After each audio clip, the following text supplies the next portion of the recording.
local pastor now facing continuous sexual assault of a child. According to official documents, Robert L. Carter repeatedly raped a young family member, even impregnating her. Tonight, her father is speaking only to our Devin Clark, who is live outside of HPD headquarters with further details. Devin. I gotta tell you, this warrant states that the rapes started when this girl was just 7 years old and lasted well into her late teens, happening at least 600 times with a felony charge now filed. The alleged victim's father is speaking out, but we do want to warn you, what you're about to hear may be extremely disturbing. She had been around this monster since she was about 6 years old. This man asked not to be identified as to protect his daughter's identity. That isn't stopping him from speaking out about this man, 39-year-old Robert L. Carter, who he says was a family member to his daughter. He's always been big to her, you know, and I had realized that she'd been fearful. The man whose profile on the Black Preachers Network website has him listed as a bishop and senior pastor is now an accused rapist. I don't understand, you know, how you can carry yourself, walk around preaching the word and living, you know, a lie. According to Carter's arrest warrant filed last month, the abuse began back in 2008 when the victim was 7 years old. It states he would go in her room and make her perform a sex act on him on a nightly basis. How? Like, how could you even get aroused? Like, it doesn't make any sense. The warrant states the abuse got worse over the years and that it would happen in multiple locations, including their home when everyone was asleep, Carter's grandmother's home, and behind an HEB in the parking lot before dropping the victim off at school.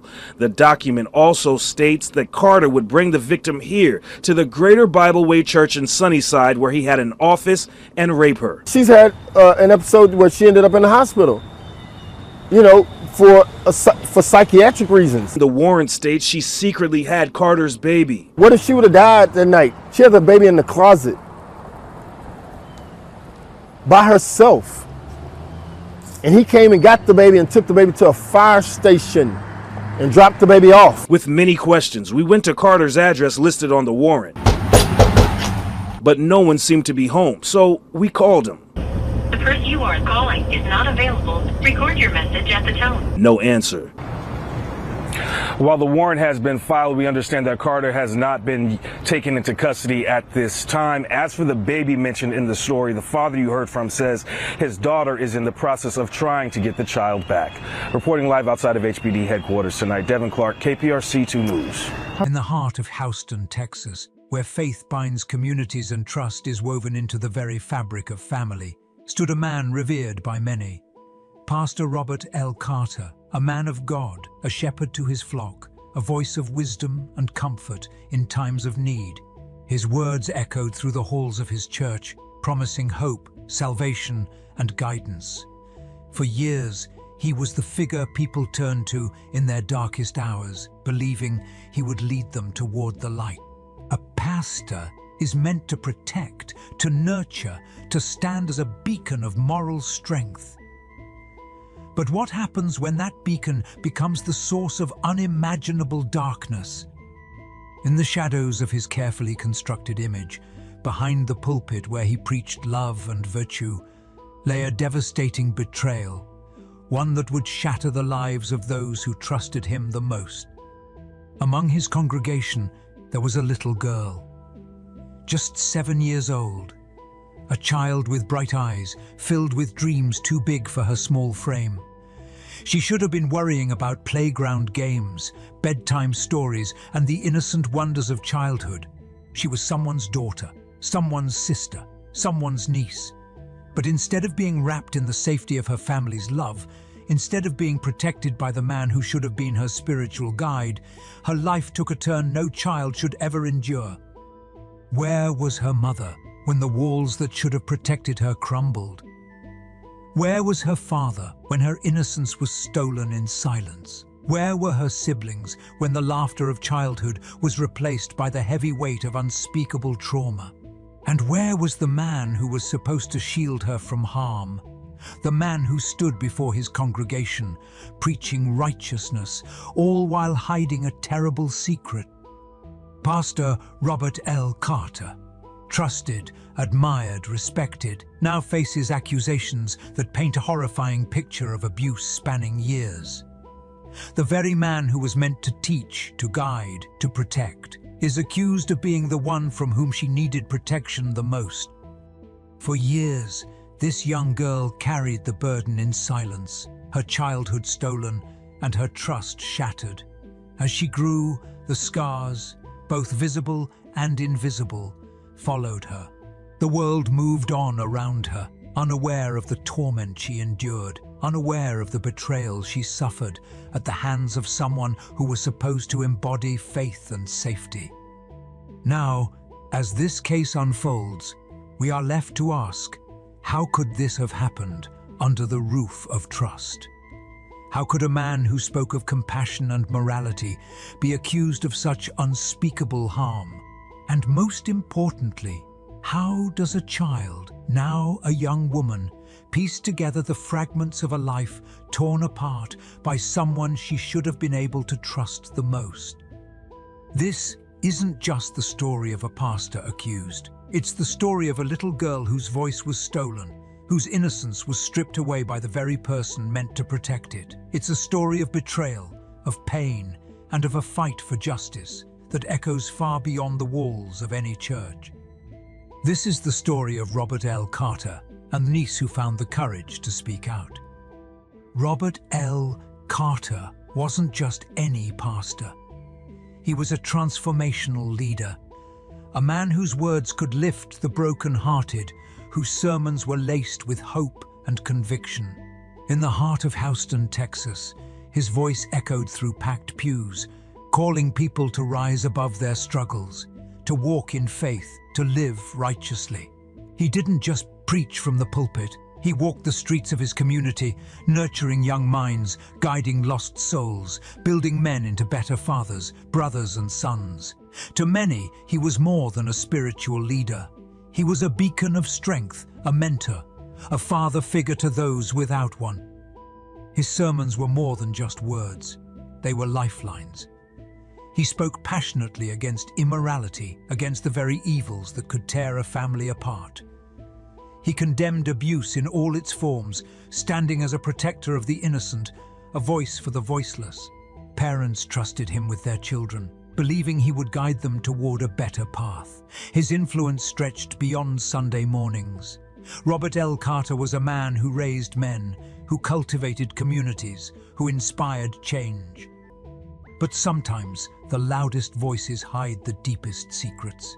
Sometimes the very ones who preach healing are fighting battles no one can see. Behind every powerful sermon, behind every uplifting message, was a man carrying his own hidden weight. A man who could offer hope to others, but inside was dying a slow, silent death.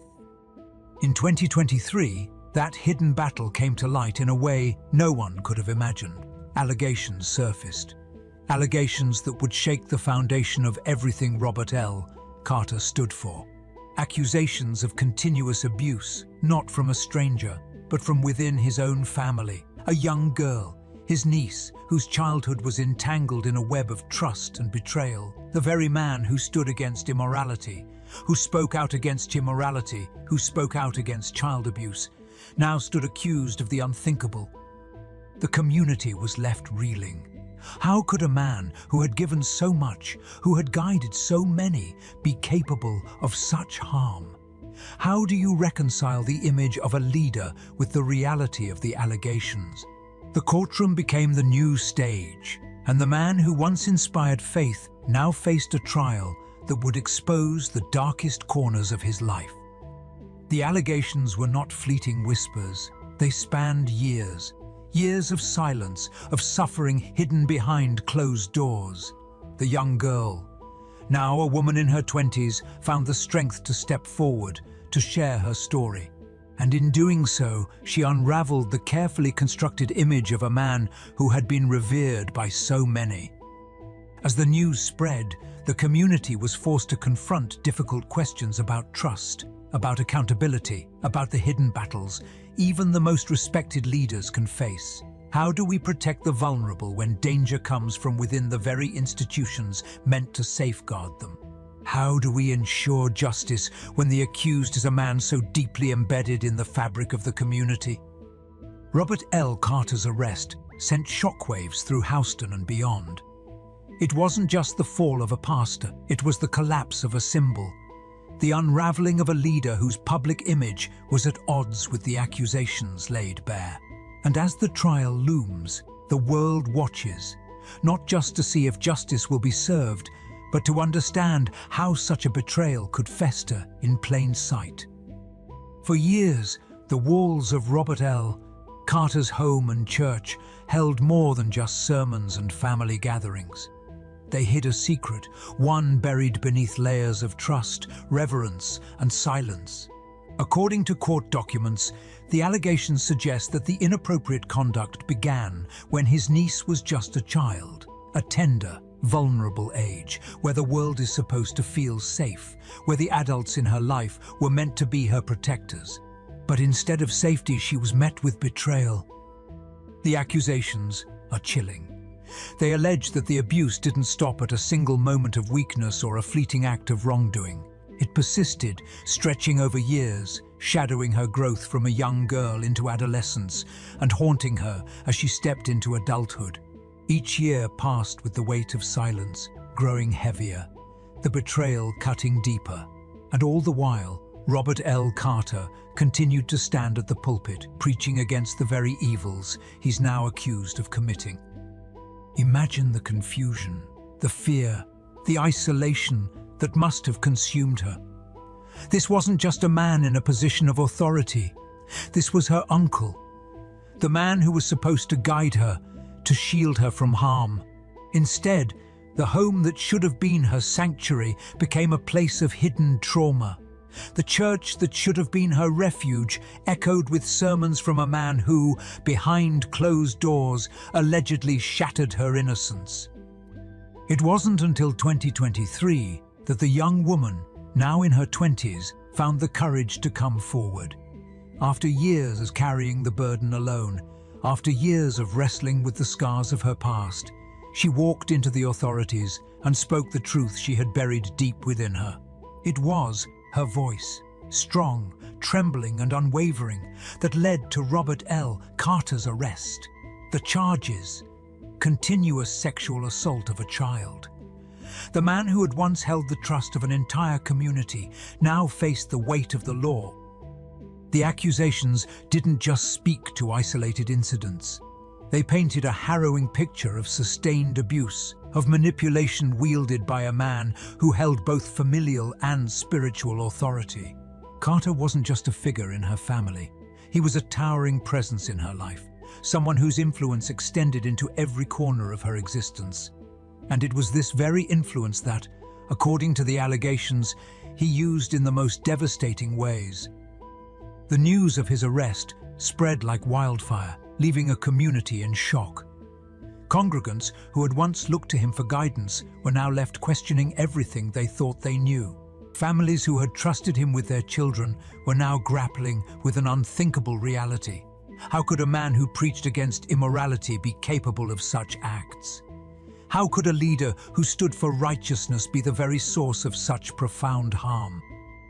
As the legal proceedings began, the courtroom became a battleground, not just for justice, but for the truth. The community, the family, and the victim herself watched as the man who had once been their beacon of hope stood accused of unspeakable crimes.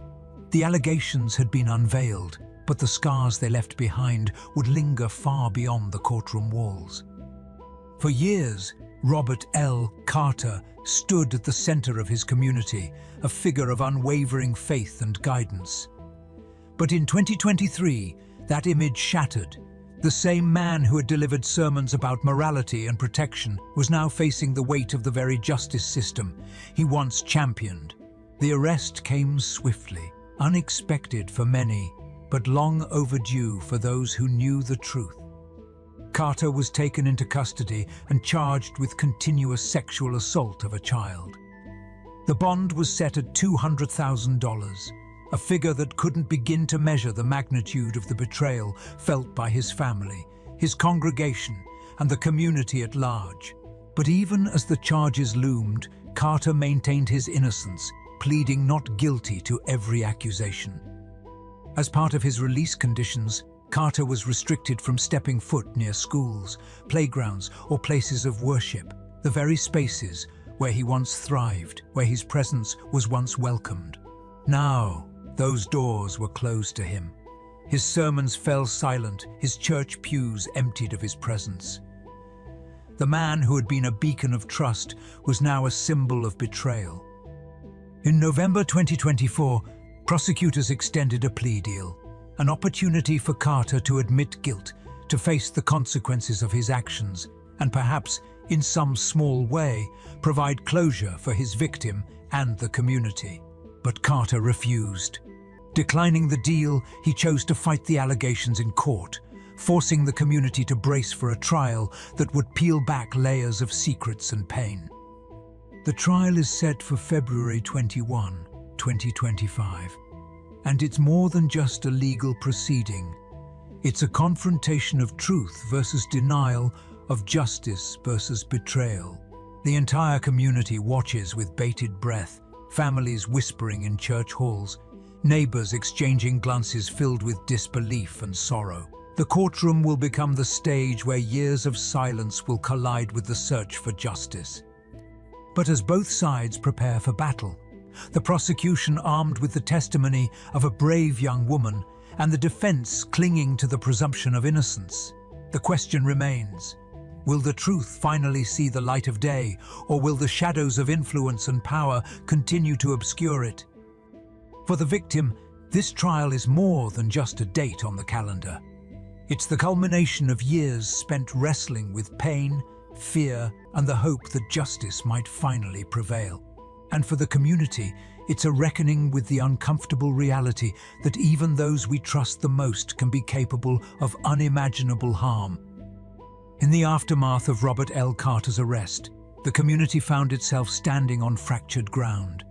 The man they had trusted, the man who had baptized their children, officiated their weddings, and comforted them in times of grief, was now at the center of allegations too painful to comprehend. For many, it wasn't just the accusations that shook them, it was the shattering of an illusion. Carter wasn't just a pastor. He was a father figure, a mentor, a symbol of hope and guidance. His words had built marriages, restored broken lives, and inspired countless souls to find faith. But behind those words was a truth no one wanted to face. Sunday services, once filled with warmth and trust, became heavy with unspoken questions. Congregants sat in the same pews, their hands clasped in prayer, but their hearts burdened with doubt. How could this have happened here, in our church? How could the very person who preached protection and love be accused of such betrayal? Some in the community clung desperately to denial. They whispered, "It can't be true." They defended the man they knew, the pastor who had shown them kindness. But others, especially those who had once suffered in silence, recognized the familiar signs. They stood with the survivor, their voices growing louder with each passing day, demanding justice, demanding accountability. The case rippled beyond the church walls. Families gathered at dinner tables, struggling to explain to their children why the man who spoke of virtue now faced charges of unimaginable harm. Neighbors exchanged hushed conversations over fences, their trust fractured not just in Carter, but in the institutions meant to protect them. Protests formed outside the courthouse, not of anger alone, but of heartbreak. Signs reading, "Protect our children," and "No more silence" were held by trembling hands, many of which had once applauded Carter's sermons. Candlelight vigils were held for the survivor, each flickering flame a symbol of resilience in the face of betrayal. For the survivor, seeing the community's reaction was a double-edged sword. On one side, support flowed from strangers who believed her, who stood by her courage. On the other, the weight of scrutiny and whispers added to an already unbearable burden. Where was her protection when she was a child? Where were the people who should have shielded her from harm? This case became more than just about Robert L. Carter. It became a mirror reflecting uncomfortable truths about how communities handle abuse within their trusted circles. It forced people to ask, how many times have we ignored the signs? How often have we chosen silence over confrontation? As the trial date approached, the community stood divided, torn between loyalty to a man they once revered and the undeniable need to believe and support survivors. But one thing was certain: no one would ever see their church, their pastor, or their faith in the same way again. Behind every headline, beyond every courtroom door, there is a story far more personal, far more painful than any news report can capture. For the young girl at the heart of this case, a girl who once trusted, who once believed, this is not just a legal battle. This is her life. She was 7, just a child, her world still filled with wonder, her heart still unscarred by the cruelties of betrayal. She should have been playing with her siblings, learning to ride a bike, dreaming of the day she'd grow into her teenage years. But instead, those years were stolen, replaced by confusion, fear, and silence. Where was her mother? Where was her father? Who was there to protect her when the man she trusted most, the man who should have been her shield, became the very person she needed protection from? The walls of her home, once a sanctuary, became a cage, her innocence a casualty of trust, broken in the most unthinkable way. For years, she carried this weight alone. The shame wasn't hers to bear, but society has a cruel way of shifting the burden onto the shoulders of the vulnerable. Every day, she walked among people who had no idea of the pain she was hiding. She smiled when expected, laughed when it was polite, but inside, she was drowning. But courage isn't always loud. Sometimes it's the quietest voice in the room that holds the most power. In 2023, now in her 20s, she found the strength to step into the light. She stood tall, her voice steady as she told her truth, knowing that doing so would mean reopening wounds she'd tried so hard to heal. But she spoke, and in doing so, she reclaimed a part of herself that had been taken. Her bravery rippled through the community, sparking conversations that had long been buried in the shadows. Advocacy groups rallied to her side, offering support, resources, and, most importantly, belief. They knew her story wasn't unique, that there were countless others whose voices had been silenced by fear, guilt, and the pressure to protect the reputations of those in power. This case is more than just legal proceedings. It's a testament to the resilience of survivors everywhere. It's a stark reminder that behind every trusted figure, there must be accountability, and that behind every survivor, there must be unwavering support. Her journey is ongoing. Healing is not linear. It's messy, painful, and often feels impossible. But with every step she takes, she defies the darkness that tried to consume her. And through her courage, she lights the way for others to follow. Because no child should carry this burden. No survivor should walk this path alone, and no community should ever allow silence to protect the guilty while the innocent suffer in the shadows. The courtroom stands silent now, its empty benches waiting to bear witness to a truth that has been hidden for far too long. But as the trial date looms closer, the weight of what's to come presses heavily on everyone involved. This isn't just about one man, one family, or even one community. It's about a system, a structure, and the question that echoes in every corner of society. How do we protect the vulnerable when those in power betray our trust? For the prosecution, the task is clear, yet heavy. To present the evidence, to amplify the voice of a survivor who spent years in silence, and to seek justice for a life forever altered. They will piece together testimony, documents, and years of pain into a narrative that the court cannot ignore. Their burden is not just to prove guilt, but to make sure that the survivor's courage in coming forward is not met with indifference. For the defense, the challenge is equally formidable. They will work tirelessly to cast doubt, to question motives, and to challenge every detail of the survivor's account. Their goal is to protect their client, to maintain the presumption of innocence that our legal system demands. But for the community watching, every argument, every cross-examination will feel like a battle between truth and denial. The stakes could not be higher. Pastor Robert L. Carter, a man once hailed as a beacon of morality, a leader who preached against the very sins he now stands accused of committing, will face the ultimate reckoning. The courtroom will hear not just the facts of the case, but the echoes of every sermon, every promise he made to his congregation about righteousness, purity, and the sanctity of protecting the innocent. February 2025 is not just a date on the calendar.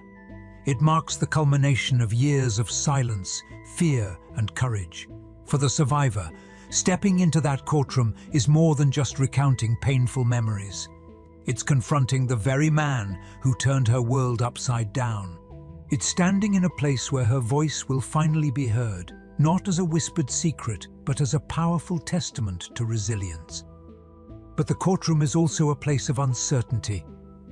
The scales of justice are designed to be balanced, impartial, yet the survivor's heart will pound with the knowledge that verdicts do not always equate to closure, and legal outcomes do not always reflect moral truths. The community, too, will sit in silent anticipation. Neighbors, church members, family friends, many of whom once admired Pastor Carter, will grapple with their own conflicted emotion. Some will cling to disbelief. Others will feel anger for ever having trusted him. But all will be watching, knowing that the outcome of this trial will ripple far beyond the walls of the courtroom. Regardless of the verdict, one truth remains unshaken. This case has forced a community, and perhaps even a nation, to confront uncomfortable questions about the nature of trust, about the fragility of innocence, and about the responsibility we all share in protecting those who cannot protect themselves. The road to justice is rarely smooth. It's paved with doubt, fear, and the painful unraveling of truths we wish were not real. But in this courtroom, in this case, justice is not just a legal concept. It's a lifeline, a chance to show that even when trust is shattered, accountability can still prevail. And for the survivor, that possibility alone holds a power greater than any verdict. The case against Pastor Robert L. Carter is more than a headline. It's more than courtroom drama or legal proceedings. It is a reflection of a deeper truth that communities everywhere must confront. The devastating consequences when those entrusted with leadership, guidance, and protection betray that trust. For years, Carter stood at the pulpit, his voice echoing through the walls of his church, preaching messages of morality, righteousness, and the sacred duty of protecting the innocent. But behind closed doors, hidden from the eyes of the very people who revered him, a different reality was unfolding. One that would fracture a family, shake a community to its core, and leave a young girl with scars that time may never fully heal. This isn't just about one man's fall from grace. It's about the fragile nature of trust, how easily it can be shattered and how difficult it is to rebuild. It's about the silence that too often surrounds abuse, particularly when the abuser is someone in a position of power. And it's about the courage it takes to break that silence, to stand up and say, "This happened to me," even when the odds feel insurmountable. As the trial date approaches, the world will watch. Some will watch in disbelief, others in anger, and many in solidarity with the survivor who found the strength to speak out. But no matter the outcome of the legal proceedings, one thing is clear. The impact of this case reaches far beyond the courtroom.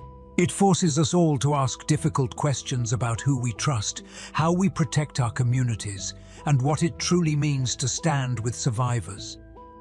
Justice is not just about verdicts. It's about listening to those who've been silenced. It's about supporting those who've been hurt. And it's about holding institutions, and the people within them, accountable when they fail to protect the vulnerable. The trial of Robert L. Carter begins in February 2025, but the fight for justice, awareness, and protection doesn't end there. It continues in every community, every family, and every institution that has ever faced the painful reality of abuse. If stories like this resonate with you, if you believe in shining a light on hidden truths, standing with survivors, and raising awareness about the issues that matter, then subscribe to this channel. Together, we can bring these stories to the forefront, ensuring that no voice goes unheard and no story remains in the shadows.